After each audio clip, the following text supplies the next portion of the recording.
Collector કચેરી ખાતે સમગ્ર વીર મેઘમાયા મંદિર ચેરિટેબલ ટ્રસ્ટના ટ્રસ્ટીઓ, ટ્રસ્ટના કારોબારી સભ્યશ્રીઓ અને સમાજના અગ્રણીઓએ હાજર રહીને માનનીય કલેક્ટર સાહેબશ્રીને એક આવેદનપત્ર આપેલું.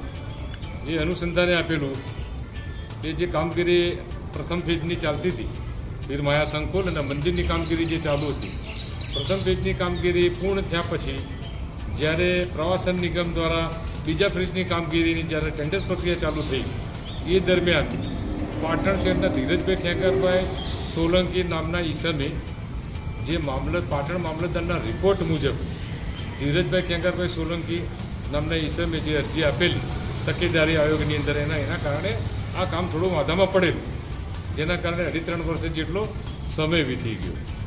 હવે ટૂંક સમયની અંદર સૌ સારા વાના થવાના છે ત્યારે આજ રોજ અમે તમામ ટ્રસ્ટીઓ, કારોબારી સભ્યશ્રીઓ અને તમામ સમાજના આગેવાનો માનનીય કલેક્ટર સાહેબ જોડે આવ્યા. સાહેબશ્રીને અમે વિનંતી કરી, સાહેબશ્રીને તમામ માહિતીથી અમે વાકેફ કર્યા અને સાહેબે અમને આશા આપી છે કે જે છે કામ આગળ ધપાવીશું, એની અંદર અમારો સંપૂર્ણ સહકાર રહેશે તમામ મંદિરોની સાથે. અને આ મંદિરનું કામ 70% તો પૂર્ણ થયેલું છે. હવે એનો અંતની દિશામાં કામ કરી રહ્યું છે, જ્યારે 30% કામ બાકી રહ્યું છે.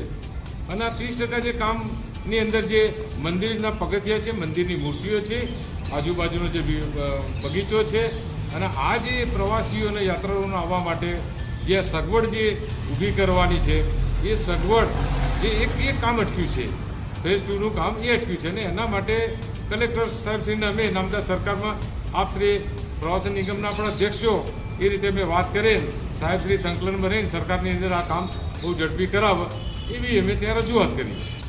સરકાર ધાર્મિક સ્થાનો ઉપર ખૂબ જોર આપે છે, એ વાત સાચી છે.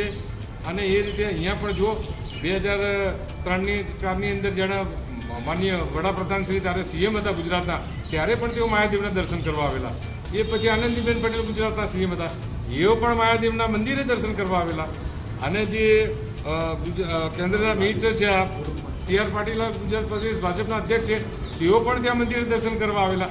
અનેક રાજકીય પદાધિકારીઓ સૌ માયાના મંદિરે દર્શન કરવા આવેલા, જે ત્યારે જૂનું મંદિર હતું અને હવે અત્યારે આમ જે નવનિર્માણ કાર્ય ચાલી રહ્યું છે એટલે સરકાર જોડે સ્વાભાવિક અપેક્ષા હોય અને સરકાર એની અંદર મદદ કરે.